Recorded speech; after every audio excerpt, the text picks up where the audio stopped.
Hello, everybody, and welcome to the Macaw Podcast Universe. You are listening into the series that shall not be named. We are covering the wizarding world of Harry Potter.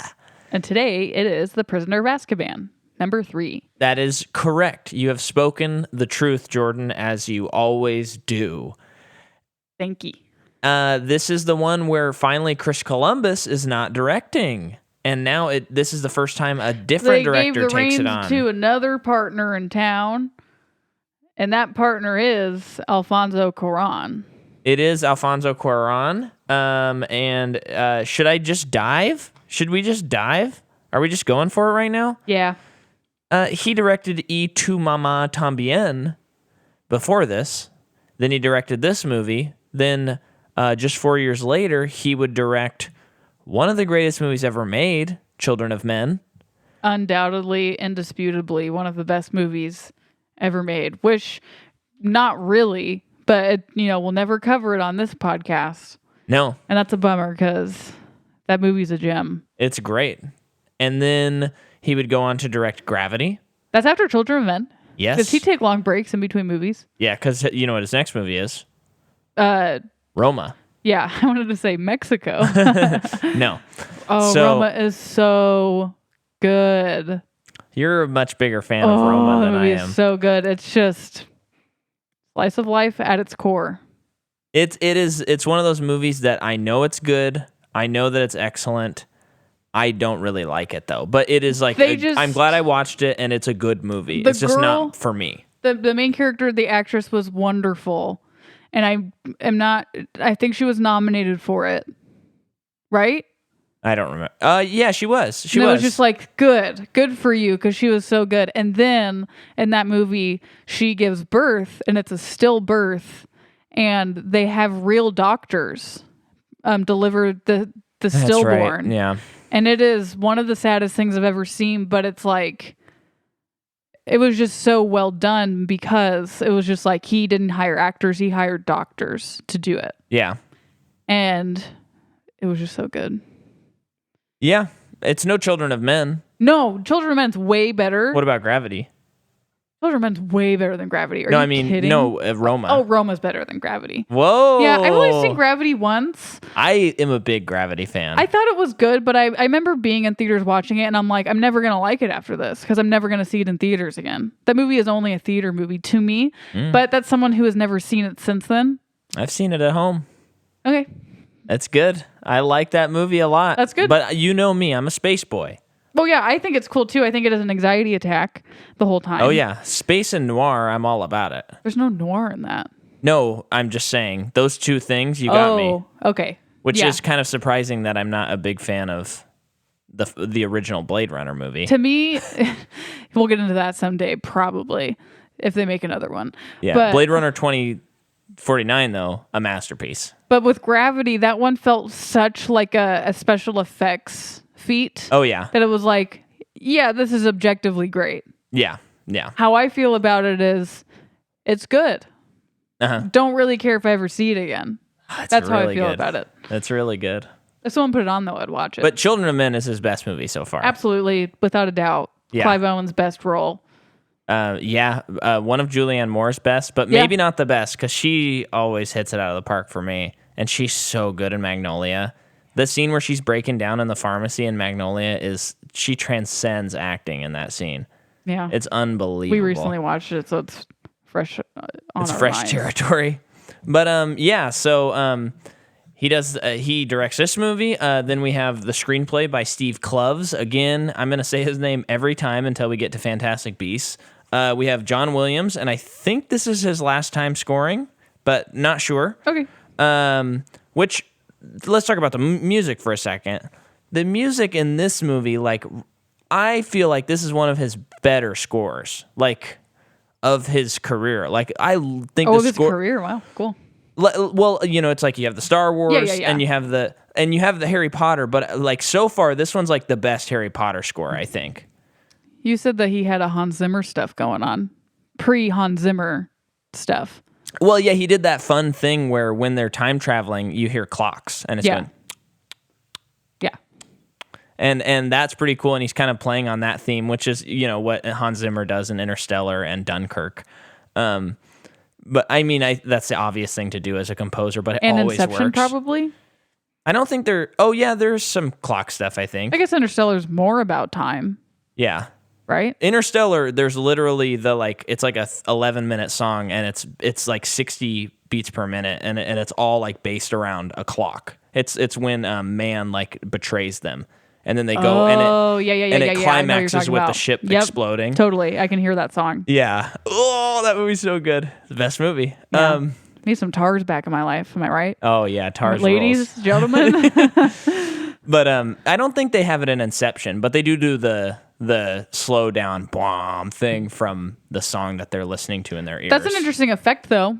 Very interesting. In terms of subject matter of the movie. Absolutely. And it has been duplicated time over. Times, yeah. Time, yeah. Well, that's the thing. Every time Nolan comes out with a movie, everyone copies him.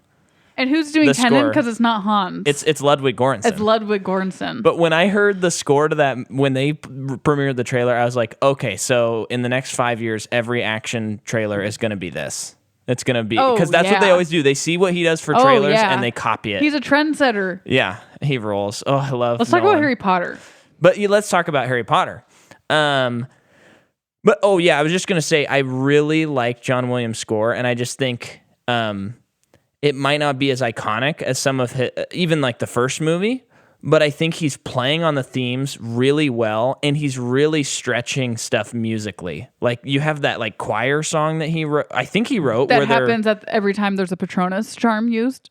Yeah, but I was really speaking like to that. when the kids are holding the frogs. Like that is really cool. Yeah. What about he obviously wrote the stuff that Lupin plays. Remember? Oh, really? Maybe. I thought that was just like recorded material. I just thought like maybe that'd be cool if he did that. Just because they make cooler. Everything. Yeah. For the movie, I just am like, hey, I wonder if they made this one. Oh man, maybe I'll have to look up that and then the choir thing. But I just really like the score. Cinematography is Michael Saracen, who did the last two Planet of the Apes movies. And he did the new ones. Yes, okay. yes, Dawn and the Andy Serkis War. ones. Yeah, and then he teamed up with Serkis again to do his movie Mowgli. Okay. The last of the Mowglians. Okay. And he also did Step Up, so watch out for this guy. We're gonna cover that someday. Are we? Yeah. Yeah, you've said that. It's produced by Warner Brothers and Heyday Pictures, and I was surprised to find this out as we were watching the movie, but Chris Columbus did produce, he's one of the producers for this movie, 1492 Productions. Hey, if he's smart and wants to continue to make some money, he's going to produce this movie. And there's, I will hint at it, there's more where that came from on the Chris Columbus front in regards to this movie. So we will get to that, though. It's distributed by Warner Brothers. The budget, like the first movie, is $130 million. This one comes out June 4th, 2004, so 2 movies after Chamber of Secrets. Domestically, the movie makes $249,541,069. Stop looking at my notes; you're gonna give it away. Worldwide, it makes $795,634,069. So, first question I had when this starts is, I'm going, why didn't Chris Columbus direct this? Because he seemed so into the first 2 movies. He was like really passionate in interviews and stuff. Frankly, I'm starting to... He didn't give a damn. I'm starting to like really like this guy because he goes... He says, I like hardly saw my family the last like 4 years. No way. That's why I didn't do it. I didn't want to direct this movie. Because he wanted to spend time with his family. That's awesome. And then he's still on as a producer, and I was watching a bunch of interviews and stuff, and he's still like, he's in like the interview circuits of Azkaban for promotion.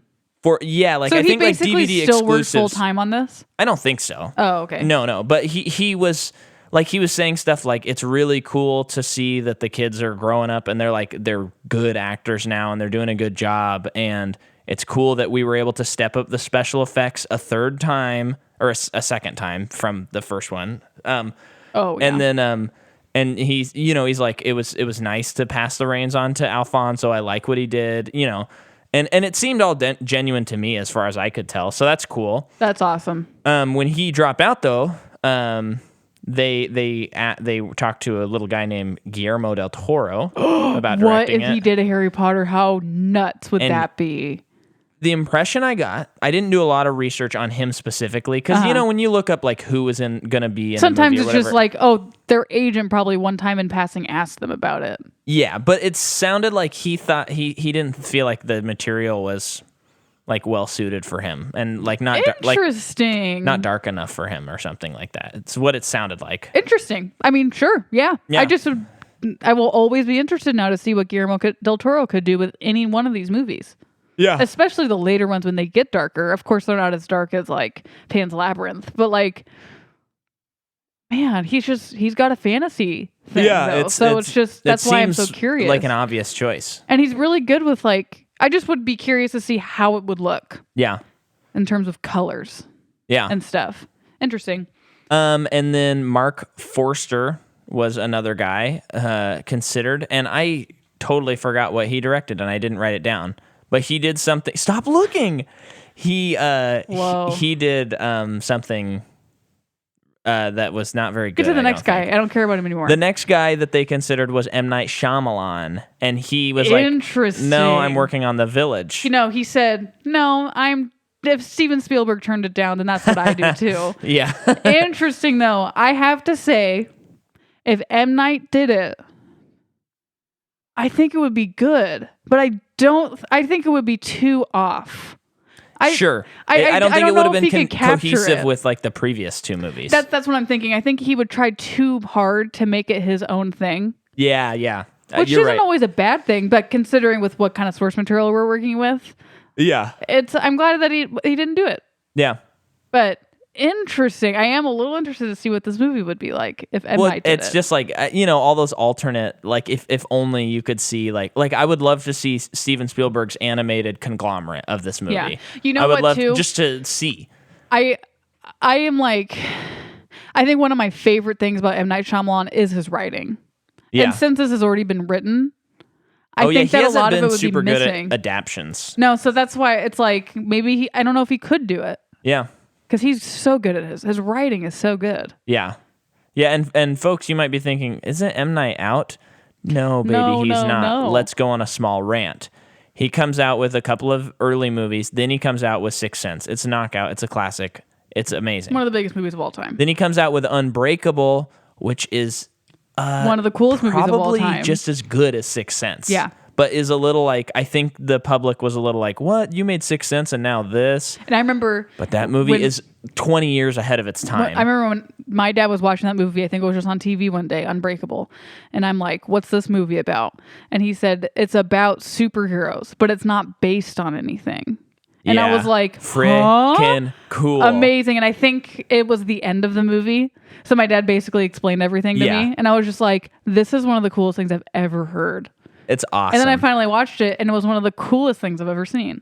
And it's so cool because he like sets up the camera in different spots so they look like comic book panels, but it's not like too in your face about it. Oh, when he has a vision. I can't wait to cover that series. Oh yeah. But then he goes on to do Sixth Sense, right? No. I mean, The Village? No, the one with Mel Signs. Oh, that movie's good. Which I think that movie got a kind of a bad rap, and I think people are starting to kind of come around on it. That movie's good. That's a good movie. I know there's opinions about the ending, but that's a solid thriller, and every time I watch it, it's pretty freaky. Then he does he does The Village.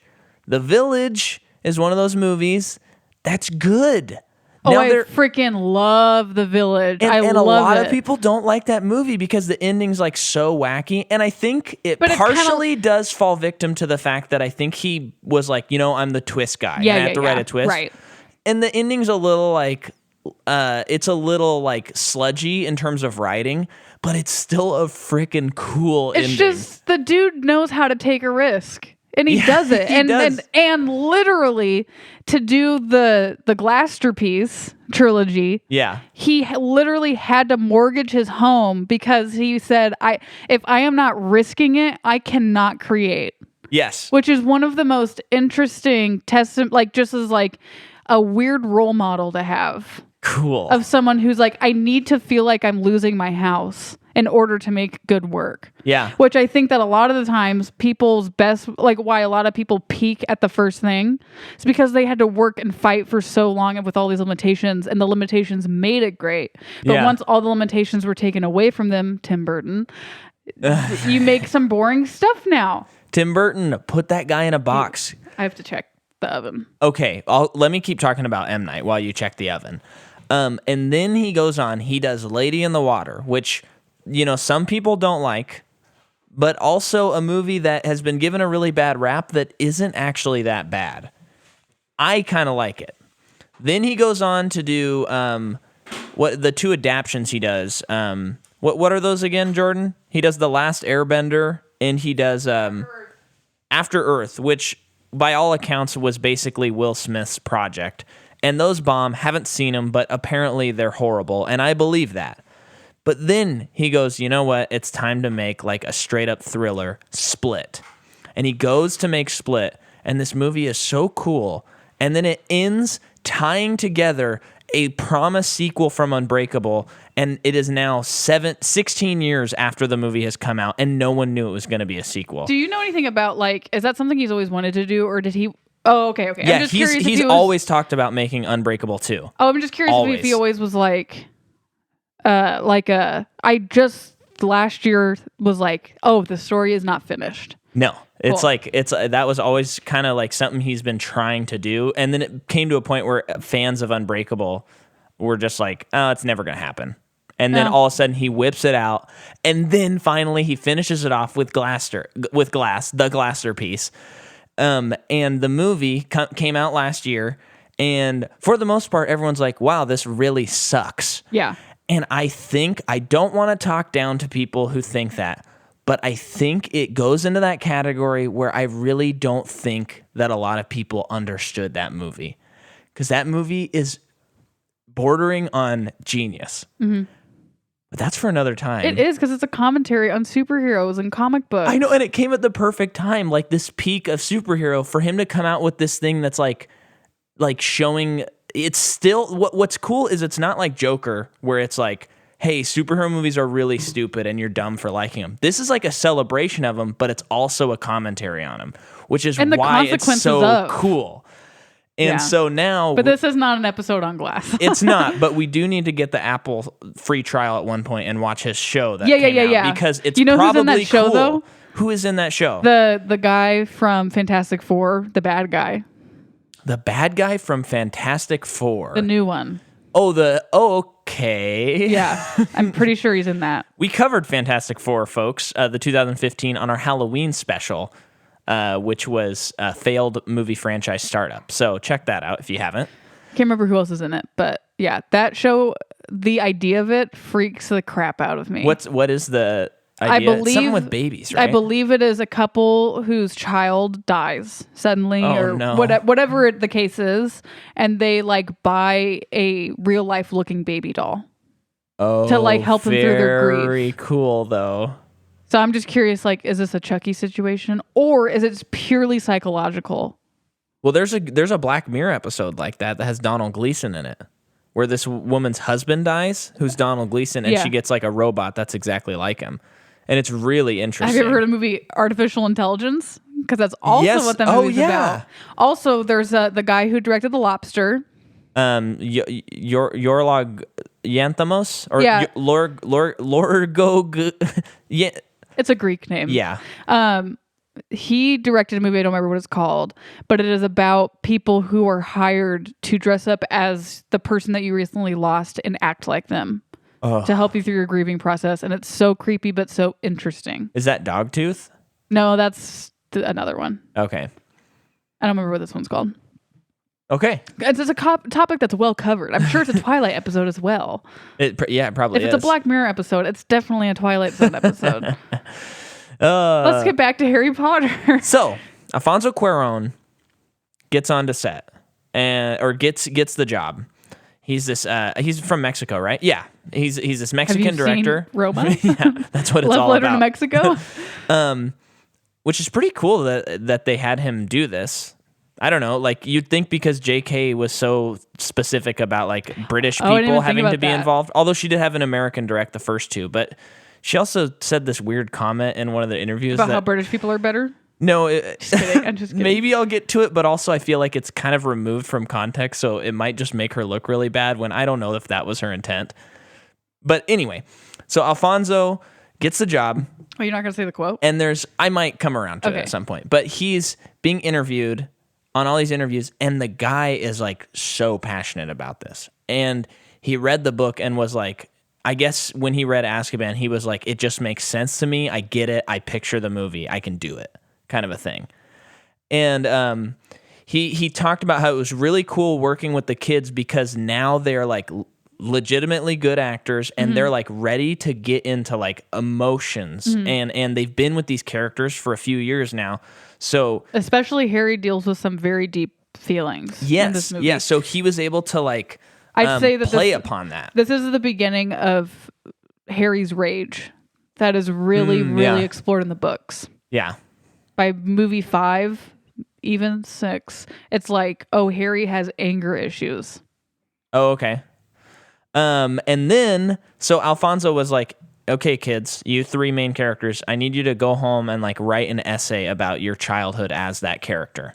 And And Ron did not do it. oh, you know about this, or did you look at my note? No, right I know here? about this. Oh, okay. Ron did not do it. Harry either half-assed it or didn't do it either, and Hermione did it. Yeah, And very well. And Alfonso True to was like, form. Ron, why didn't you do it? And he was like, because Ron wouldn't do it. And Yeah. so then he's like, okay, you get it. Let's start filming, Yeah. you know? And then Rowling, who's still like very much involved with the production, she allowed for minor changes. So she like totally approved this movie. There's footage of her being like, I really love what Alfonso did and the additions he made, I am all for. But I guess Alfonso wanted to make this graveyard in one of the sequences. And she was like, no, you can't do that. Because later in the book, there's like a grave or something that is on Hogwarts, and you can't change that. Okay. And then she also talked about how inadvertently Cuarón like set up things that were just because of his understanding of the material that were stuff she hadn't written yet in future books that like she explained it as people will look back on this movie and be like, oh, they set up this stuff, but actually Cuarón didn't know about that stuff. How cool is that? Very that she cool. gets to use the movies for that. Yeah, well, but she said she had it planned, but he just had it planned. Okay. No, she had it planned, Yeah. but he had He didn't know- inadvertently yeah. like set up some stuff that she's like, that's kind of Man, I nuts that he wonder set that up if it's because I haven't told him that. I wonder if it's because of little things like that is why the movies are so good, It must be, yeah. in my opinion. And then let's see, they originally attempted to make the Dementors as puppets, but it financially and physically like wasn't working. That's why they CG'd him. I think, but Well, I remember in the first sequence that it comes in, I was like, I wish this was practical. that's the only. But other the than rest that, of them, they it would be makes flying sense. around. Yeah. So And it sounded like they that got was some the great cool shots with them. Yeah, and it sounded like that was the idea, was like when they started flying and stuff, it just didn't financially and like physically look very good or work. And then also people love this series. They just love it, and it's just really funny. There is a section on Wikipedia that is just differences between the book and movie, and they are so small. Like they go through every little difference, and it just kind of blows my mind that someone would take that much time to like put that in Wikipedia, because they're like, I'm sure a lot of them are bigger, but there's a lot of stuff that's This is like Star Wars level fandom, Micah. so inconsequential and Yeah. doesn't need to be it doesn't even need to be mentioned. And some people are thick-headed enough that's why they don't like movies, like the movie. When they're based on books, yeah. Yeah. And what's fun is watching interviews with these with the people involved with these movies. They are so passionate about keeping the spirit of the book, and I think they're also doing a good job of raising awareness for like kids who are watching this stuff of like, if we made this just like the book, it'd be a 16-hour movie and that'd be really boring, but we tried to capture the spirit. They keep saying that, like all the different producers talk about that and stuff, and everyone who's involved really sounds like they were in love with this material, which is what sounded like happened on the Lord of the Rings set too. And you have like these two really great, really faithful adaptions that of course have differences, but you have to make differences. Yeah. This is a little off topic. Okay. But I read one time a little trivia. So new Dumbledore in this movie. Yes. Probably know that guy's name. Surprised that we don't, because we've seen him in a lot of stuff. Yeah. But new Dumbledore in this movie, Michael Gambon. I read a thing one time saying that he I believe was once offered the role of Gandalf and turned it down. That makes a lot of sense. Yes. So he turned it down. And then he was offered this role for this movie. And his granddaughter told them that if you don't accept this role, I will never talk to you again. And he was like, then I had to accept the role. And I just want to believe that that's true. Yeah, I bet it is. I mean, so Yeah. many kids were involved in this series somehow. And I think adults making decisions about it. Or maybe it was Ian McKellen that was offered the role of Dumbledore. And he might have said, like, I already did one really iconic wizard. I couldn't do two. And maybe it was either Ian McKellen said that or this guy said it. Oh, yeah. One of those, whoever it was like, good call, man. Yeah. That would have been too much. When Ian McKellen famously, last thing he's been in is Cats, where he plays an old, sad cat. Anyway. So I have another quote from Ebert about this movie. So he gave this one 3.5 stars out of 4. And this is a quote. He says, "Is Harry Potter and the Prisoner of Azkaban as good as the first 2 films? Not quite. It doesn't have that sense of joyously leaping through a clockwork plot, and it needs to explain more than it should. But the world of Harry Potter remains delightful, amusing, and sophisticated. The challenge in the films ahead will be to protect its fragile innocence and not descend into the world of conventional teen thrillers." Cool. Thought that was interesting. A little caution there. And we're bringing Ebert in to the series that shall not be named because Jordan and I are big Ebert heads. Mm-hmm. We always want that thumbs up. Hit it, baby. Okay, so newcomers to this movie. We first have Pam Ferris, who plays Aunt Marge. I almost said that Aunt Petunia. Aunt Marge. What's Aunt Petunia from? Mr. Dursley's sister, the one who blows up. Yeah. She is in. Oh my gosh. What? Well, first of all, it's crazy to me. She plays the Queen in Holmes and Watson, which I know is a special movie to you, okay. Bobby. Yeah. But she is Trunchbull in Matilda, and now I am scared of this woman. Okay. She's the like head. I haven't seen that movie. I'm just telling you, Micah. Okay. She's like the headmistress of the school, and she is terrifying and disgusting and gross, and throws kids into the choker if they're bad. I don't think I want to watch this movie ever. It sounds horrible. Moving on. Another just fun newcomer, Lee Ingleby, who plays Stan Shunpike, who is the guy on the bus. Oh, okay. Gives such a delightful performance. Sucks that guy's a Death Eater. He is? He is later on. Oh, okay. In the books. But there's no reason for his character to come back. Okay. Unless he's like there with a crowd of people. I think those little heads that are Jamaican don't, they're not in the books, right? I can't remember. I don't know why they wouldn't be. Well, because I think I remember in one of the interviews I was seeing that had J.K. and Alfonso, she was like, "I really wish I had thought of that. That was so great." Oh. And she's like, "I wish I could take credit for that, but I can't." Oh, yeah. Alfonso I don't made remember that at all from the book because it's been so long. But Lee Ingleby has been in a lot of British stuff, like what I keep talking about, and Bob the Builder UK version. He's UK Bob. Oh, the voice of. Okay, yeah. Yeah. And then we have Gary Oldman, who plays Sirius Black. Gary Oldman, a couple years ago, won Best Actor for Darkest Hour, playing Winston Churchill. Winston Churchill. He is also Commissioner Gordon in the Dark Knight trilogy. He plays Dracula in Bram Stoker's Dracula, which looks like a garish, ridiculous movie. Yeah. But then again, it is a gothic book. And then he's in Tinker Tailor Soldier Spy and stuff. Well, so I think it is important to note that until kind of Commissioner Gordon, he's always kind of been like, not always, but he a lot of times is like the bad guy in a movie, and he's always chewing scenery. And because I guess I haven't seen him in enough movies before this one to know that. Yeah, he's the bad guy in The Fifth Element. He's the bad guy in... Oh, he is the bad guy in The Fifth Element. Yeah, he's the bad guy in Leon the Professional. Oh, yeah, right. And I think there's several others that I don't remember or haven't seen. So I think what's smart about casting him is even just the mere fact that you cast Gary Oldman, going into the movie, if you were unfamiliar with the story, you're already like, okay, yeah, he's a bad guy. I get it. Well casted then. That's what I'm saying. Yeah. And then when you find out he's not the bad guy, it's because he's such a good actor, it easily makes that transition. You're like, I love this guy. He rules. Mm-hmm. So really good casting. Did you see anything about like if he had a lot of special effects on him or if he lost weight? Well, I just saw there was an interview and he was wearing in the interview the costume. He was wearing the costume with like the tattoos all over his body, and you could like kind of see his rib cage, and it was like the hair and everything. Oh, and then it was real. And I was just so confused because I was like, why is he not like wearing normal clothes? He might just have fun. He probably has fun doing it. Everybody else in the same like setting of interviews were just wearing normal clothes, and he's in the serious black. Well, do you know garb. that when he was doing Darkest Hour press, he was going to interviews dressed as Winston Churchill, and so many people actually thought that Winston Churchill was still alive. No, I'm just joking. Oh, about everything? Yeah. Oh, okay. I got you though. Imagine him walking around in that fat suit. I'd be like, how did I not hear about this? He's probably the whole time like, I can't wait for this movie to be over.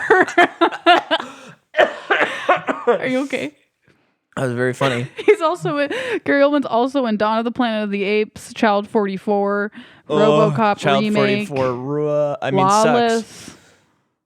Blah blah. Yeah, he's a bad guy in Lawless too. Oh, I barely remember that I saw that movie. It's pretty good. Okay, and then who am I looking for? Probably Emma Thompson. No. Oh, okay. Thanks for reminding me that she's in this movie. Yeah. She's that good in this movie.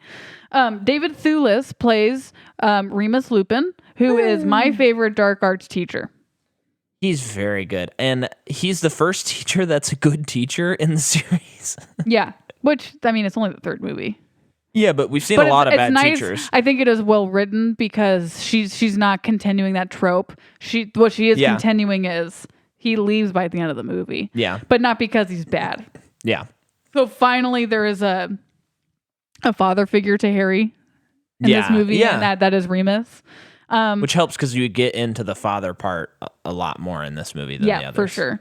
David Thewlis is in all the other, more Harry Potter movies. He's in Wonder Woman, The Omen. Yeah, he's the bad guy in Wonder Woman. Oh, the remake of The Omen. He is in the Fargo season 3. Yeah, as the bad guy. He's so creepy. He is so creepy and so cool in that movie.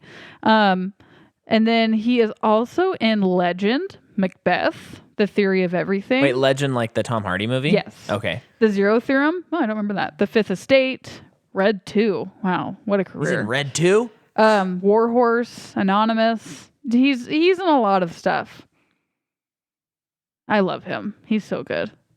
And then, as Micah mentioned, Emma Thompson. Yes. I'm trying to find her. I guess I could just type in her name. Oh, there she is. Emma Thompson, who Micah reminded me looks a lot like the mom from Parent Trap. A lot.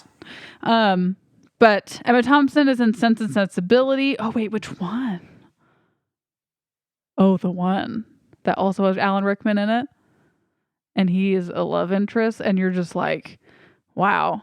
Didn't think that he could be... Oh, Hugh Laurie's in this movie?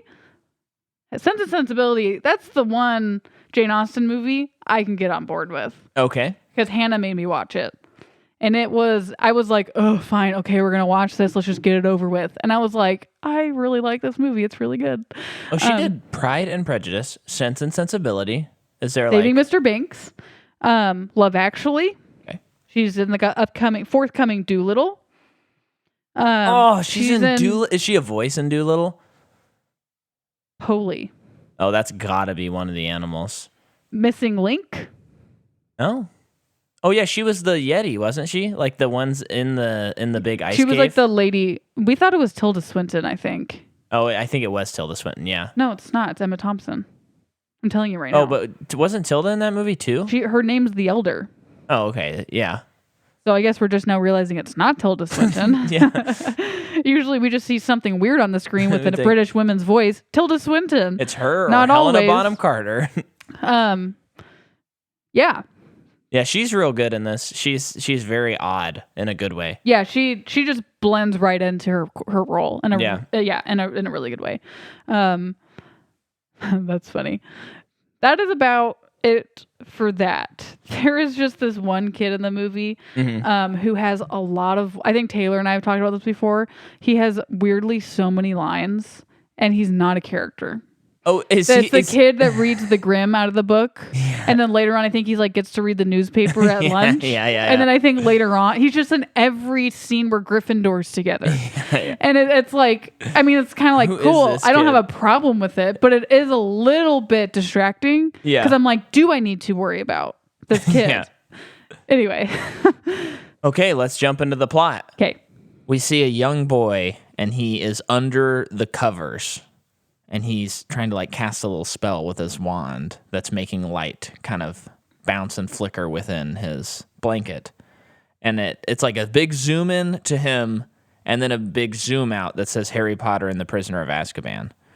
And it's a pretty great opening shot, I think. It a lot, yeah. I think it go ahead. No, go ahead. We're both burping. I think it kind of states like, this is same old Harry Potter, but it does look a little different. It's going to be a little different. There's just something about the way it starts that is, it's still within the world, but it does kind of set itself apart from the other two movies right away. And it doesn't, there's a little bit of comedy, like with Mr. Dursley, like he keeps coming in the room and checking to see what's going on because he hears it. But I'd say the first two movies, there's much more comedy. I don't Wait a know second. If I would agree. I completely forgot about the ant coming I was about over. to say. Okay, yeah, sorry. I was just specifically talking about the first shot, and it's kind of like, it feels like a little bit of a statement, and it's been, 2 years since the last one came out, so it's like, welcome back. Yeah. Here's some small magic, and the music swells, and it feels good. And then what is her name, comes over? Marge. Aunt Marge comes over, and she's like, Mr. Dursley's sister. I hate you, Harry Potter. You should go die in a gutter. And she said, I would, if he showed up on my doorstep, I would just send him to an orphanage. Yeah, really heartless stuff. Yeah, and says really terrible things about his dad, and then says even more terrible things about Harry's mom. Yeah. Which really sets Harry off. Yeah, he's not okay about it. Blows up Aunt Marge, and by blow up, she becomes like a balloon. Yeah, and she floats away. Really cool effects. Very cool effects. Really funny that Dudley is just always watching TV. And did you notice that when Harry Potter leaves, he goes into a room and it's to look at a TV, and it's just a smaller TV playing the exact same thing. He didn't go in there for the reason. He went out to be like, oh my gosh, what's going on? And then she's just floating away, and his eyes just drift over to the TV, and he wipes some like whipped cream off of his napkin and starts eating again. Yeah, but the camera's so far back that in another room that's layer. Only like 4 feet away, there's another TV playing the same thing. Yeah. Which kind of shows you a lot about Dursley, even though you know a lot about him anyway. Yeah. But, and just seeing that there's still Dudley, there's still no discipline, and all he does, he's this chubby kid, only child. Talk about a fantastic beast. Let's get that Dudley story going, Interesting. But Dudley and the cursed whipped cream. So yeah, she floats away and Harry runs away. Yeah.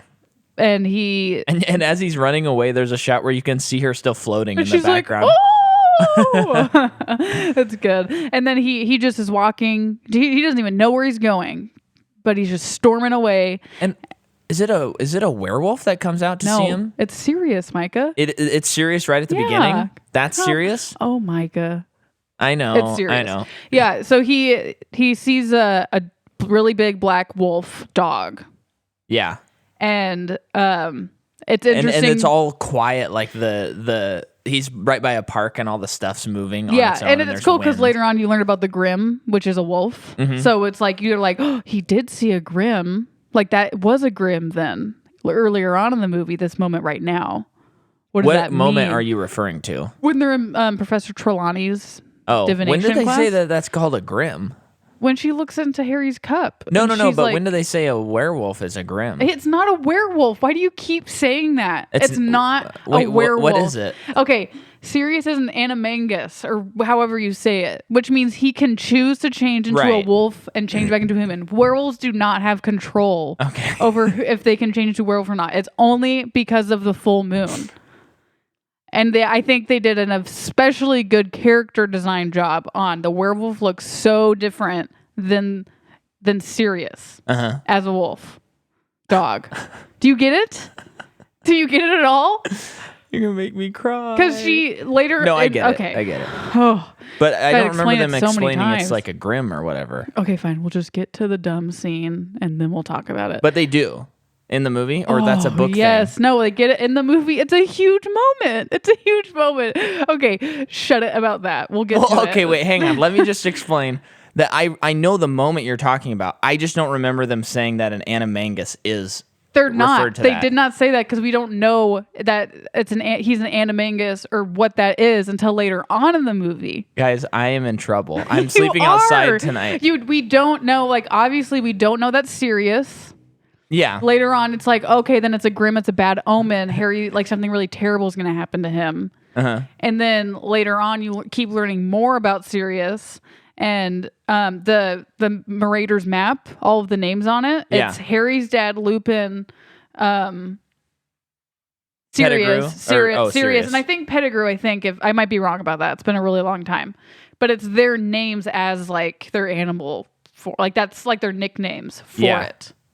That's kind of like if you don't know though, that's a specific thing. Yeah. But then you learn later on that he's an animangus. Yeah. I remember all of that. So what are you confused about? You said you find out later that that's the grim that she was talking about. No, it's not like that's it. It's just like that's where I was confused. Interesting. Like he did see basically that. It's as if the omen is recurring and it's just like more impact that something terrible is going to happen. It's just foreshadowing upon foreshadowing. Okay. I don't necessarily agree with you, but really, I don't think so. Why? But I'm not entirely certain. Yeah. Because I feel like there's a missing element in this conversation. Probably. Let's just get through the plot. Yes. So bus shows up. It has Stan something on it already. Can't remember his name. And they're going to take Harry to Diagon Alley. And this is some fun stuff. The score's doing like some jazzy kind of stuff, and the bus like stretches in a very funny looking way that's very unrealistic. Two-dimensional. Two-dimensional in a really cool way. I like that they went with that instead of doing it another way that maybe would have been just not as cool to me, I don't think. And they go in between the buses, and then where did he go after this? Well, they go to Diagon Alley. They go to Diagon Alley. Yeah, they take him there. And as soon as Harry gets there, he goes to the Leaky Cauldron. Yeah, okay, Leaky Cauldron. And the minister's waiting for him. Yes. Because he knows he ran away. Yes. And you can't, as a child, you cannot perform magic. Right. Outside of Hogwarts. That becomes an even bigger, that actually applies later on. In another movie. But in this movie, it's a different headmaster, or not headmaster, minister. No, it's not. It's not. No, same guy. Different circumstances. No, I'm talking about a different movie. I'm having a conversation with myself. Okay. Anyway, he's just like, oh, what? That can be so taken care of. And he gives him all his books. He's talking to him about Sirius. Like, you just should really be careful about Sirius. Don't go out. You stay here and stay out of trouble. And Harry's like, why? Okay. Yeah. This like murderers on the loose. And he gives him this cool monster book. Yeah. And it's like a real book that the actor can touch and stuff, but then it like sprouts these eyes and it chomps. And I love the design of that thing. I'm pretty sure that's at Harry Potter World. Oh, that thing is so cool. And then what's like a nice touch, kind of like in Chamber of Secrets, that we were talking about how they added a lot of special effects touches that make them feel more real than they are. A nice touch is how the pages are like flying out of it as it's like chewing its mouth, and they're like actually hitting Harry. So the stuff that is CG on the book you don't notice because there's like too much practical stuff happening. It's really nice cool. Blend I of the love that little book, and I I'm ready for the spinoff of the book. Just kidding. That's Fantastic Beasts. Yeah, pretty much. So the next day, the Weasleys show up. Hermione's there at the Leaky Cauldron, and they're all reunited. And Mr. Weasley wants to talk to Harry alone. And this is, had to rewind it a couple times to get it, but it's seemingly one shot, but it's not. No, I counted. Seamlessly cut. I counted at least 2 cuts and probably at most 4. Yeah. And at this point, it's so he's talking to Harry about like basically same thing. Serious, bad. Don't go looking for him. He wants to kill you, but he won't really tell him everything. He's just like, he is going to be looking for you because he was put in prison for well, Harry doesn't know that yet. Well, okay, He's involved with your parents, so just don't go looking for him. And Harry's like, why would I go looking for him? But this is an interesting thing I noted. As we're watching that scene, I'm like, man, there's just so much going on. It's kind of hard to pay attention in a cool way. There's just so much going on. And then later on, as we're watching the movie, we're like, I think you said this. You said the same thing that I said. Yeah, but as like a distracting. Yes. So I was going to kind of save that for the Quidditch scene. But I think I do like this movie. It is definitely my least favorite of these 3.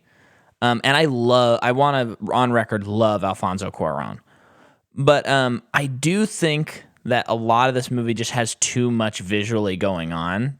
And I really like the simplicity of the first 2 movies. And how like when something magical is happening, it really drew your attention. I understand that they're probably thinking like, we've been in this world for a little while. We can have more fun with it. But I think a little restraint, like that scene where he's talking to him, because it is a one shot and there's so much happening in it.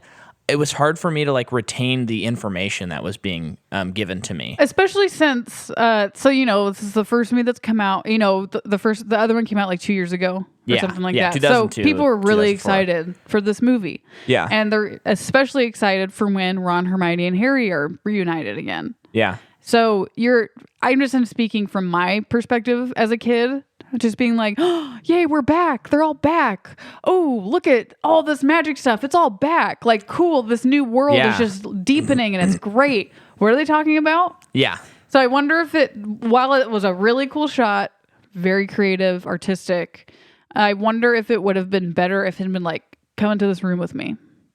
Yeah. Well, and that's the funny thing is like, almost always, if you do a one shot, I'm going to be like, yes, yes, yes. But I think the one shots in this movie, except for maybe like one, I feel like they're pretty distracting, I think, on a technical level. There's like 2 or 3 that are like pretty long. I guess I just don't remember.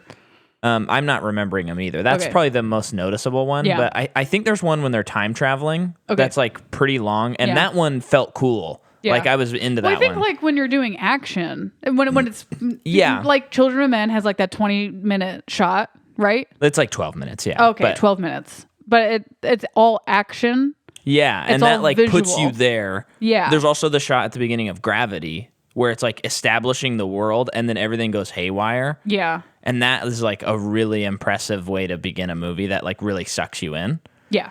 But so I want to jump in on one. I know we've been talking about one shots for a little bit, but there's kind of like, I think there's kind of like 2 types of one shots. So you have your oneers, as we call them, that are like the Children of Men oneers that are like really crazy and a lot is going on and they're just really impressive. Then you have what has been dubbed by many and some is like the Spielberg oneer.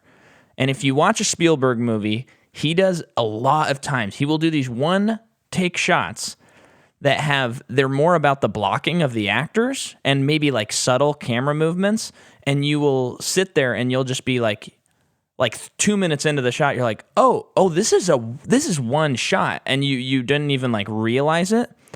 And I think Cuarón is more interested in the exciting oneers as opposed to the Spielberg oneers. And I think it could have been nicer to have. I think he tried at that first shot to make it more of a Spielberg-y one, but there's just too much going on. And if you want a good example of a Spielberg oneer, there's a shot in Jaws where the camera is on a ferry, and all the actors get on a ferry, and it's one shot, and they go across this area, and the background is changing, but the camera isn't actually moving and the actors are just talking and you don't realize it. And then when the shot's over, you're like, that was an insane shot. Yeah, this shot in this movie, it's a lot of like, the camera is moving so much and it's very fluid, but you feel it. Like it goes kind of close up to Mr. Weasley being like, Harry, can I have a word? And then they go behind a pillar so that the camera backs up, focuses on a poster of Sirius for a second, and then zooms back into their conversation and then continues to slowly back up as they're walking towards the camera. And then when the scene ends, it's an intense close up on Harry. Yeah. That's a lot of camera movement. And like pretty drastic camera movement. And I will say it is, I'll just put this as a cover kind of on the whole movie. For me, my main problem with the movie, I think, again, I like it, is that it does feel at times like someone is playing like jazz over a song that just needs you to just strum some chords. And someone's going, and you're kind of like, okay, let's cut it down a little bit. Yeah. So and it's one of those things too where it's like, I appreciate that he did this though. Yeah, and on at the same time, I look at that shot and I'm like, this is such a cool shot. Yeah. At the same time, but story-wise, I feel like it kind of hinders the film a little bit. Yeah. One thing that is nice about this intro is it really plugs along. Yeah, they're not. They're like that after that scene. They're on the train. And then they're on the train, then they're sitting with Lupin in a cab. Lupin's asleep. They don't know who he is, other than like his name is R.S. Lupin. R.A.R.S. Yeah. And Hermione's like, he's the new teacher. She's already knows everything about him, right? Which is great on her part. Yeah, so they're just sitting there hanging out. Oh, but Harry's like closes the door because he's like, I got to talk to you guys about something. And he's talking to them about the wolf or Sirius. Yeah, I think the wolf. No, Sirius. I think they're talking about Sirius. That would make more sense. And then as they're talking, the train stops, lights go out, the windows are frosted very quickly, and this Knight Rider one can only say, cloaked thing opens the door. Really like the scene. I thought it was very well lit. It's cool. You notice like all Dementor stuff is shot in very cold light, and all of Lupin's shots are shot in very warm light. Nice observation, Jordan. Because he's the one who teaches Harry how to defend them. And I very think cool. The warmth, the warmth with it too, is he's telling Harry, like, think of the happiest memory you can think of. And that makes you feel warm. Yeah. And then with the Mentors, they're literally sucking out your soul. And that's cold. Yeah, and you know what's cool? Besides the moments when he's facing the Dementor, if I remember right, he's always kind of, like you said, like the yellowy, warm orange light. But then the times that he isn't is at the end of the movie when he changes into a werewolf. Yep. So you're kind of seeing like and he's this not really dichotomy. Himself anymore. Yeah. That's pretty cool. Yeah, I like it. It's a really good touch. So the Dementors, it's Michael Scott. Okay. The Dementors start sucking out Harry's life, although we don't know what that is. We don't know what it's doing. It's just like, this is bad. Yeah. And Lupin wakes up and does a Patronus charm. Gets him out of there. And then he's like, eat some chocolate. Here. I'm going to take care of it. I'm forgetting, why did they do that to Harry at the first place? Like, why were they just sucking out his bones? Because he didn't like do anything to provoke them, and he... Okay, well, I'm going to preface it with, I have not read the books in a very long time, as I keep doing. Here's a couple things that I could think of. One, Dementors are out now because Sirius is out. Yeah. Which means everyone's in danger because of them. Because as Dumbledore delivered in his speech, they are not forgiving creatures. I can answer my question. Go ahead. With what you were just saying, they're not forgiving creatures. Dumbledore even says, like, whoever gets in their way, they're not forgiving, like, sorry, that's going to suck. So I think... Literally. I think they could sense that he had an experience with Sirius, and it was, like, trying to suck it out of him because they don't care about him. Voldemort. Yeah. Sorry. He who must not be named. Because that too. Yeah. Okay, that's cool. That's really cool. Darkness in him. That's cool. Yeah. So then we get to school. And we have a new Dumbledore. Let's dish. Jordan is a huge fan of this Dumbledore. I think that he captures the character in the book much better than the other guy. The other guy was wonderful. Oh, Rebecca is going to text you so much. Please don't text me, Rebecca. I don't want to talk about it. I only want to talk about it right now. I think that he encapsulates the character much better in my opinion. I think that while Dumbledore is very wise and the best wizard living, he is also very zany and weird and kooky. I think he gets into the zane and I think the other guy just didn't have that fun touch. Yeah. I think he had the grandfatherly wise wizard vibe. Hi, I'm Dumbledore. How was that, folks? Pretty good. That's the first Dumbledore. I like the first one. I think his voice is just better too. I think it's just more pleasing to listen to. And he's a huge character. I'd rather listen to his voice than the other guy's voice. Sorry. Yeah. I like the first guy, but as the series goes on, you have said this, that like he didn't have enough time with the character to develop it as much as the next guy gets to. So the next guy's performance is just better. Yeah, oh totally. This guy has so much more room to grow. Yeah. Yeah. And he's in what, like 6 movies or whatever, and the other guy's in 2. Yeah, well, more like 4 or 5. So it is. I am curious if the guy would have tried that later on. I am not sure. Also, if you think about if he continued doing it, this would be a different director this time. So I wonder what he would have done differently with him. But this is like new director, new Dumbledore. Yeah.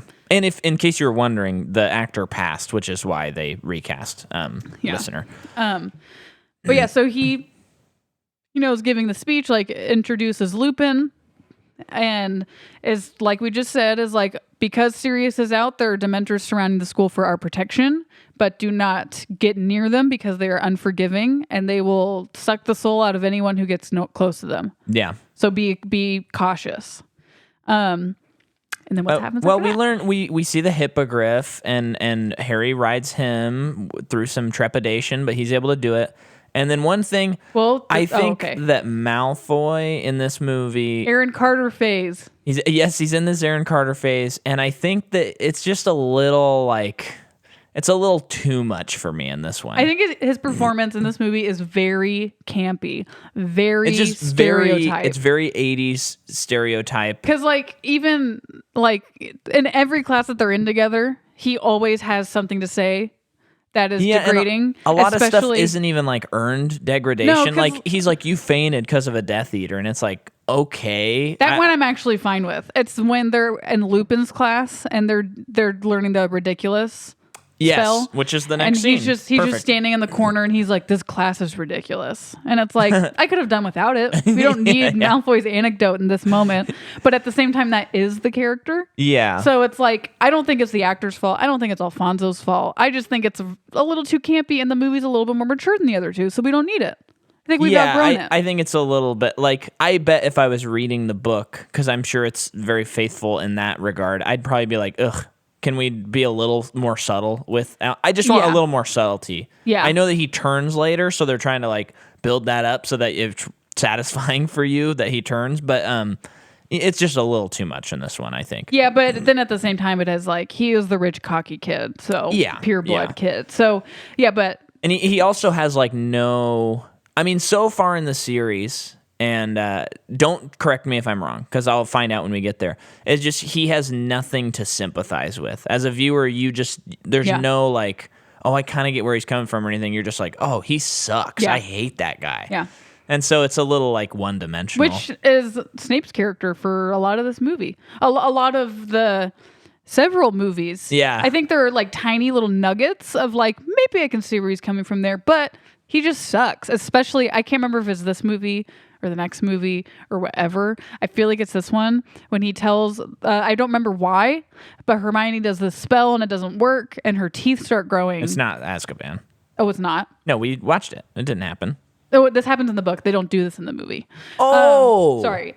But she does this spell and I don't remember why, but it's it works against her and her teeth start growing and she can't stop it.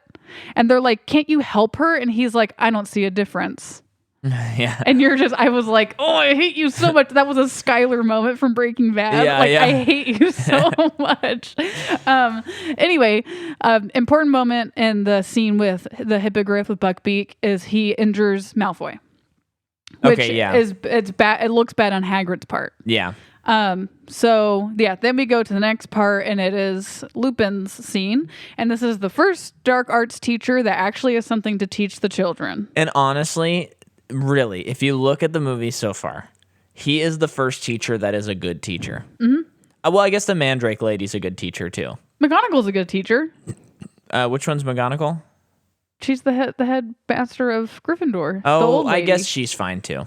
It's just most of them put the kids in like massive danger or are horrible at teaching. And Lupin's the first one where you're like, oh, they're actually learning. Wow, good for him. Yeah. He teaches them the ridiculous charm to use against Boggarts. Yeah. It's like, I want to try to say it in the British way. A boggart. By the way, there's in Orlando, there's like a Hagrid ride. And I was listening to How many what? Yeah, I was listening to Podcast A Ride, and they were explaining it, and it sounds incredible. You're on a motorcycle, and then you have a sidecar. Yeah. And I guess if you ride it at night, you can't really see the tracks, and it's only the headlights, and it's outside. That's so scary. And there's real trees and stuff, and you like fly around, and then there's like one of those, like some sort of monster that's mentioned in the books but is not in the movies. What? What? So, like a something end thing or something. An end? That's from Lord of the Rings. No, it's like it has a very strange name. I don't know, but I want to know. It sounded really cool. And they were like this ride rules. It's so fun, and I guess it goes really fast too. The ride in the California one, which is kind of like the Hogwarts ride, so I'm assuming Orlando has it as well. Yeah. Very fun. What is very like fun. the theme of it? It kind of like just goes through everything. It kind of hits highlights, I think. I mean, it takes you around like the school grounds. Oh, cool. But it's one of those things where you're sitting and you have a thing that goes over your head. Oh, yeah. But it doesn't like go upside down, but it's a lot of moving. And I feel like it's part ride, part a little bit of a 4D experience. Sure. And so I think I was with Taylor and Whitney, and I think we all almost passed out because it is like moving in such that way. Like, remember when we went on the Batman ride? Oh, and Six Flags, and we were all like, "Did you guys almost pass out there?" Yeah. So it was, but we did it again, and we didn't feel it again. Oh, but the first time, I think we were all just so excited that I think we almost kind of passed out. Yeah. Because of it. Anyway, back to the movie.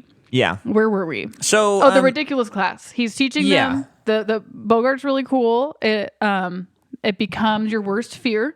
Very funny scene. And it ends with Harry's turn, and oh gosh, sorry, I'm getting distracted. It's Harry's turn, and a Dementor materializes, and Lupin steps in front of him, and you see a moon. And you're like, that's odd. Why is he scared of the moon? But it's so fast you don't even like think about it. Oh, sure, yeah. And he makes it go back into the chest. And he's like, class is dismissed. Yeah. That's his... Wait. Because he's a werewolf. That's his worst fear is the full moon. Okay. Sorry, we have D&D tonight, and our thread was getting hit up, so I wanted to make sure that if it was getting canceled, we knew about it. But yeah, so they have the mirror class. I wrote that Lupin is so cool. I really like him. And I don't remember what happens with him or anything, folks. So I was like, Jordan, is he in the other movies? Because at the end of the movie, he's like, gotta move up, pack town. This always happens because of my werewolf stuff. And she's like, oh, just wait. And I'm like, thank goodness, because he's so cool. I like him a lot. Me too. I mean, I can't wait for Umbridge. She's my girl. Okay. Let's get our Umbridge on. I stan Umbridge, to use that expression. Potter is allowed to... Oh, yeah. It's just a funny thing. It's just goofy. Like, they're going to go on a class field trip, and Harry Potter's allowed to, like, go into the Chamber of Secrets. He's allowed to get the Philosopher's Stone. He wasn't allowed to do that. Well, I know, but no one has any problem with it. And then he's like, hey, can I just go on this trip? And they're like, nah. So... Well, I think that McGonagall has a Mrs. Henneman moment. Firm but fair. Whoa! I love Mrs. Henneman. I know. And you better watch your mouth. No, what I'm about to say is she won't sign Harry's thing because she's not his guardian, which is responsible on her part. Yeah. And she's like, I'm sorry, Harry. That's the rules. Yeah. And you're like, man, she sucks. But now as an adult, I'm kind of like, she did the right thing. She stuck to the rules. I think she should have let him go. Then we have the Quidditch match where Harry Potter is attacked by Death Eaters. And I thought that scene was incomprehensible. Because they're up in the clouds, you have like no frame of reference for where he is. And so I just couldn't even like I think you're supposed to feel disoriented. I think you are, but I also like I think that's the worst scene in the movie. It's like skip it. This looks so weird. I can't like place what's happening. Not into it. Then, man, our thread is getting hit up so much. It sounds like Lauren's coming and Grayson isn't now. I think so. Okay. I mean, cool that Lauren can come. Not cool that Grayson can't come. Lupin is so good. Then Harry Potter puts on his cloak and he finds out some more scary information about Sirius Black. Oh yeah, he goes to Hogsmeade. Yeah. And goes into and he picks up a lollipop so that we can see him. The wart something. No. I don't think it matters the name of the place. I want to know. I want to remember. Yeah, he learns. Do you not remember what he learns? He learns that Sirius Black was involved in his parents' death. Not only was he involved, he told Voldemort. Yes, that's right. Who shall not be named, where his parents will be. Yeah. And Peter Pettigrew, who was their friend, Sirius killed him, and all that was left of him was a finger. Yeah, which is a fun. I like where that goes later. So the payoff of that little gun in the closet is good. This leads to a character development and an acting development on Daniel Radcliffe's part. He runs away to the forest and he's crying. And I wouldn't say he's doing a great job at crying. Don't see tears, but I'm just joking. That's so nitpicky. But he says that if I find him, I'm going to kill him. And like, he was their friend. Yeah. Like I just thought his acting was so good there. Yeah. That's a really good one. His anger is so justified. Too. And it's just so interesting to see this. I don't know. I just think, her writing's good and the movies are good, showing that this is a kid who grew up with no parents and never really understood why. And every year he is learning a little bit more who his parents were. And he's also despairing a little bit more that he will never know them. Yeah. Never that's fully a good know point. them. That's a really good point. Because him and Lupin share the conversation where he's like, well, no, Sirius actually says this, but Lupin kind of says the same thing. I was really good friends with your parents. You look just like your dad, but you have your mom's eyes. And he's like, oh, yes, I knew your parents. Yeah. And then later on, Sirius is like, I just find it so wrong that I got to spend so much time with your parents and you so little. And it's just cool because it's like Lupin's the first person, like genuinely the first person that Harry has met that is like, you knew my parents. Yeah. Like, tell me about my parents. And then by the end of the movie, learning all of Sirius's stuff, it's like, you're my godfather. Like, you knew my parents. I'll give him an offer he won't refuse. Yeah. Okay. Yeah. So if we kind of skip through some stuff, we got he gets the map. He gets the Marauders map. Yes, which he I don't gets think we the said Marauders that. map. And he is looking at it and sees Peter Pettigrew running around. Which that scene is so cool. Yeah. Because the way they lit it it's just like pitch black, and then Snape shows up and their wands are like, that's the only light source. And it's just really stark contrast. Looks beautiful. I loved that scene. And it's just a cool scene. And then when you watch it again, you're like, oh, the mouse was running around, or the rat. Yeah. And Buckbeak's gonna get killed. They're getting hit in the head by stuff. Oh yeah, okay. I guess by we can rocks. Emma Watson has punched Malfoy, and then they get to. Wait, why do they go under the tree? They're following somebody, I think. Yeah. They go under the willow tree, the weeping willow, and they find themselves in the Shrieking Shack. So it's like a doorway to the Shrieking Shack. Well, and not to go over every detail, because that's the problem that we're up against doing this big series.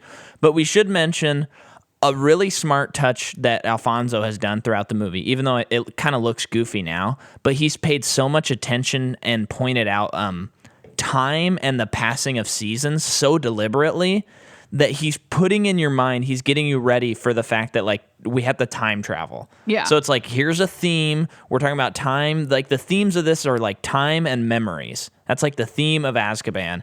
And he is like preparing you for that with visual languages, which is really good. I thought that was really smart. Mm-hmm. And a lot of establishing shots of the Weeping Willow as well. Yeah. Oh, and another thing I wanted to say, differences between this and the previous one. is this movie, if you compare scenes, he's doing a lot more coverage on each shot or in each scene. So they're unless it's like a one shot or something, there's usually a lot of extra shots, maybe some more peculiar angles than just the straight like wide close as was more in the other one. Of course, they didn't only stick to that, but he's being more creative. Yeah, a little differently creative. In different this one. creative because Chamber of Secrets is still the best one. Yes. So they're going to the Shrieking Shack, and Sirius gets there. You see this because it's been a couple days since we watched it, and I can't remember specifics. Well, this is when we find out Peter Pettigrew's the rat, and he's still alive, and then Harry was wrong about the whole situation. Huge thing before that, though, they're like, "Oh, it's Sirius. We're gonna kill him," and Harry is like, has the wand to him, and Lupin shows up, and he does Expelliarmus on Harry, and then Sirius and Lupin have a moment, and you're like, I was telling Mike when we were watching it that as a kid watching that, I was screaming like, "No!" Yeah, like Lupin is betraying him. Yeah, it was like such a like despairing moment, and then Harry and they're going at it like, "What are you doing? You betrayed us this whole time. You were with him." And he's like, "No, you don't understand what's going on." Yeah. And then Snape shows up. Harry does Expelliarmus on Snape and like knocks him out. And at this time, which had to feel good for Harry. Oh, it felt good for everyone. So Sirius is like, I have been waiting for him this whole time, and he points at Ron. And Ron's like, "What? Why me?" And he's like, "No, not you, the rat." And the rat, like you said, is Peter Pettigrew. And you find out he is the one who told he shall not be named where Harry's parents would be. He betrayed Harry's switcheroo. Parents. Especially because when you see Oldman, you're like, "Oh, this is a bad guy." Like he looks bad. He's skinny. He's so emaciated. His teeth are nasty, and it's Gary Oldman, and you're like, "Oh yeah, he's the bad guy. He's bad." And then but he's doing a good job about being crazy. Like that moment where he's like, "We have to kill him," and Lupin's like, "This is before we even know who they're really talking about." You think he's talking about Harry. Yeah. Because he's like, "We have to kill him," and Lupin's like, "That's not right. We can't do that." And he's like, "I've waited 12 years for this," and you're like, "I believe it. You convinced me right there, Gary." Yeah. You were in there for 12 years. So and the rat's toe had been missing, and I love just Gary's acting in that whole scene. Like he does a great job. So where Ron's like, "It can't be Scabbers," and he's like, "How long have you had this pet?" 12 I don't know, 12 years. And it's really good. And I think that the guy who plays Peter Pettigrew, don't know why I didn't look him up. Yeah, I don't know why either. He's in Sweeney Todd, people. He is Alan Rickman's right-hand man. He does such a good job acting because he's going up to Harry like begging, like, "Your parents wouldn't kill me. Like I knew your parents and they wouldn't let me get taken away." Yeah. And he's so desperate. And they all manage to get out of the Weeping Willow. And Snape is injured. Peter Pettigrew, they're like at gunpoint, but at wand point. And they're at wand because point. Harry's like, "We're not going to kill him. He deserves the Dementors to get his life sucked out of him." Yeah. So that's what's going to happen. They get up there, and what happens? But a full moon appears. Yes. And this is probably my favorite shot in the whole movie because it's very old school horror. And they do have actual prosthetics on him. I saw some behind the scenes.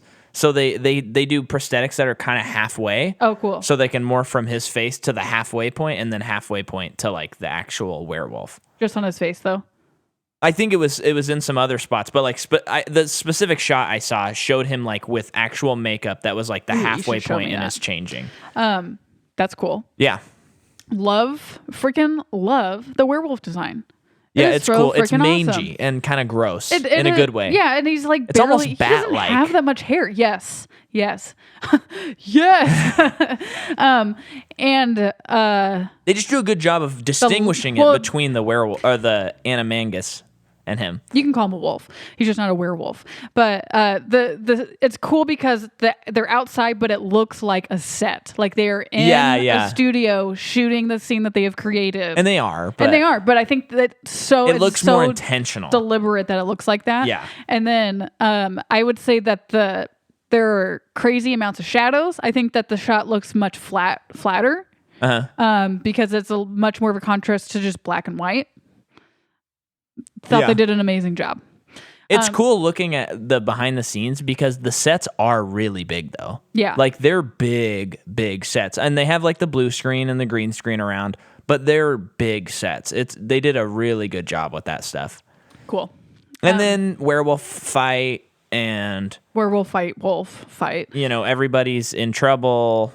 And then it all ends up with Peter Pettigrew getting away because he turns back into a rat, and Ron, Hermione, and Harry getting taken to the hospital wing because Ron has broken his ankle. Yeah. And then Dumbledore shows up and is pretty much like... And that's the end of the movie. Yeah, no. Without exactly saying this, he says, you guys have to time travel and do it all over again. Yeah, and you find out big that moment before that. Hermione's been time traveling to go to all of her classes. She's a time traveler. And they've been pointing that out quite a bit. So when you watch it a second time, you're like, oh. And before this happened, Harry found himself in the woods with Sirius, and all the Dementors are around. And this whole movie, it's been Harry learning the Patronus charm. And Sirius is about to have his soul taken out of him. And Harry isn't strong enough to get them all away.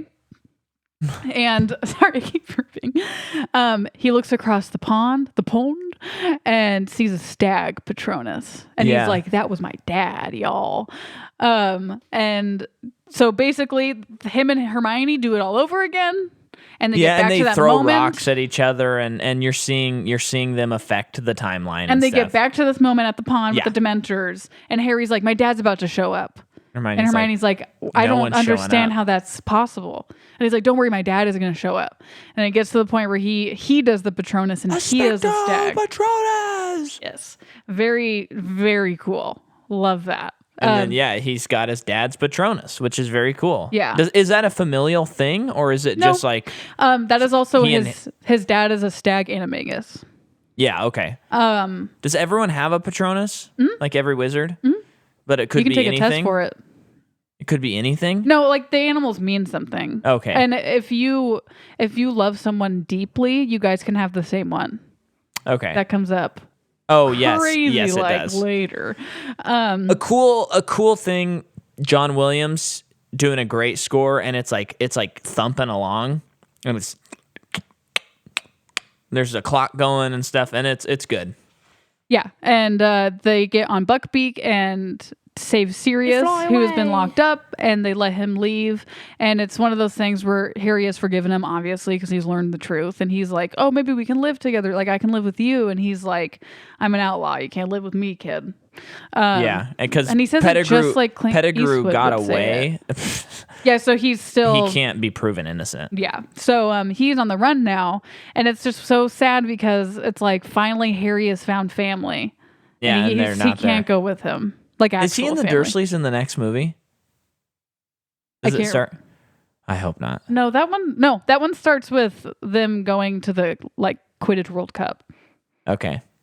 I mean, he's with the Weasleys. The Dursley thing wasn't as bad as I remember it being. It's been fun in each movie, especially because this one, it's really short, but I just don't want them to start there a fourth time. I can't remember about 5 at the top of my head, but in 6 he is with them. Yeah.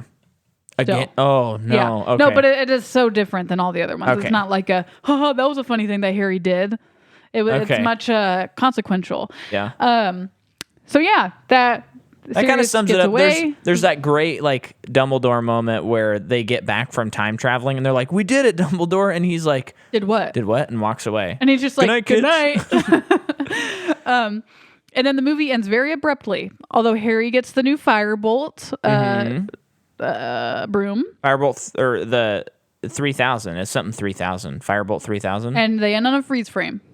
Yeah, and that is such a bad shot because the music doesn't even swell to it, and he's kind of like woohoo, and it's a freeze frame, and none of the others have done freeze frames. Maybe they just didn't know how to end the movie. Who was okay with that? But he could have just flown away, and then it faded to black. Yeah, I also huge bummer is the screaming when the Dementors are getting him. Oh yeah, it's weird. How it sounds do like you a know train. It's his mom? Sounds like a they do fade it into the train. Yeah, but it's not good. It's a good movie. I got the itch. I do like the other two more than this one though, which I word on the street is a lot of Harry Potter fans. This is the best one to them. Really? I think so, right? Because it's I don't know. kind of the turning point, and a lot of people like that it gets darker and stuff. Sure. For me, it's still best one's better. Each one's better than the last. So yeah, well, it's like I finished this one and I'm like, okay, let's start Goblet. Yeah, After I'm that, very okay, excited let's to start watch Phoenix. Goblet. Yeah, We get to see our boy Pattinson next time. yeah, can't wait to cover him. Yes, thank you for listening. Let's see, my album's coming out. It's coming out March 13th, and you better be there. And I think for patrons, I think I might try and have some stuff at the show, exclusive for them. Cool. So, or maybe like I'll charge other people, but not them. Like I'm thinking maybe getting some posters or something that Cool. like patrons, if they're there, they just get them. Yeah. So sign up for Patreon, www.patreon.com/MicahMcCaw. You get podcast stuff, you get videos, you get the stuff, artwork, you get music, all this jazz, and you gotta get on it. Getting while the getting's good. It's always going to be good, though. I promise I will do my best to make it the best it can always be. And Jordan, too. We love you, and we love each other, and we will see you next week in A Goblet of Fire. Bye.